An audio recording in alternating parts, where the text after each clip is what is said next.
Hey everybody, this is Sherry Eccles out here with Colleen Lambo. I'm out here at the Chasing Tails Mobile Veterinary Service.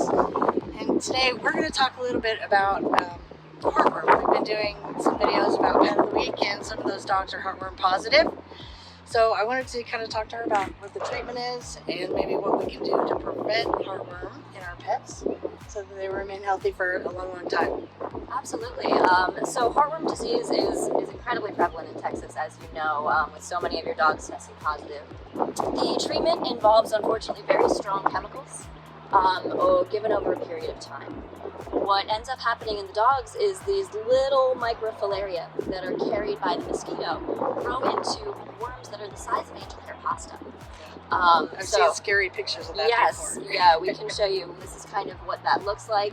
So you can see that there are worms that are approximately the size of angel hair pasta that are filling up the pulmonary vasculature in the heart. What this means is that the heart has to work extra hard to pump blood past this huge section of worms. As these worms start to die, they can cause blockage in these vessels. So that's one of the concerns as we treat for heartworm, is that we are wanting these worms to die. However, as they die, they can create a source of problem just in their death, because they become this floating object within that vasculature. So they don't disintegrate, they just hang around until they're expelled somehow? The body will start to absorb them and disintegrate them. However, that immediate concern is where we're focused. So when we go through this heartworm treatment with these very strong chemicals, we need that dog to just be kept under very strict cage rest. So that helps, because the more active we are, the stronger our heart pumps and the more places that heart pumping is going. So we just want that dog to be kept really nice and calm and quiet for the duration of heartworm treatment, so that we can present the lowest risk to their body. How long does that usually take, the treatment from start till they're dog back? There's about a 90-day course. Wow. So we start with some preparation medications, and then we move on to the actual intense drugs. And then after about 30 days, we do 2 days of that intense drug back to back. So for a pet owner, this looks like giving the dog pills, or? Yes. So for about a month, there's going to be daily pills. And then when we're ready for the next step, we're going to come to your home if you're using Chasing Tails. Which you should be. We're going to be coming to your home to provide that treatment in one of the back muscles.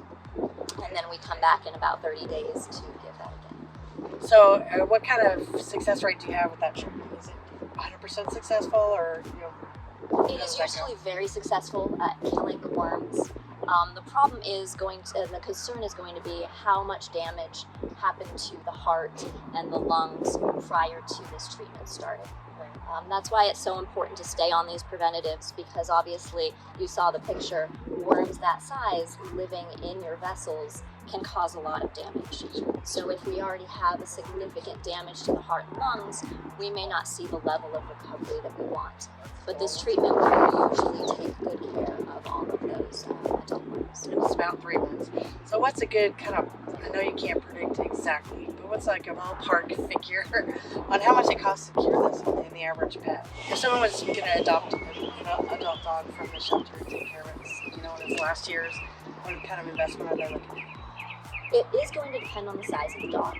This medication is based on the dog's weight, and of course, it's also going to depend on how many sedatives you need to keep them happy and comfortable in that cage while they're taking their crate rest time. Yeah, that's a long time to be still. It is. Your bones aching. Yeah. Well, that's not near as bad as I thought it would be. That's why I wanted to talk to you today, is kind of take some of the, that's going to be terrible, out of it. Yes. So it doesn't sound as bad as we thought. I think it's worse for the dog having to sit still for that long. Well, and it's hard on the owner having to keep them that still, but it's really in their best interest. I can't say enough good things about Chasing Tails. They are the bomb.com.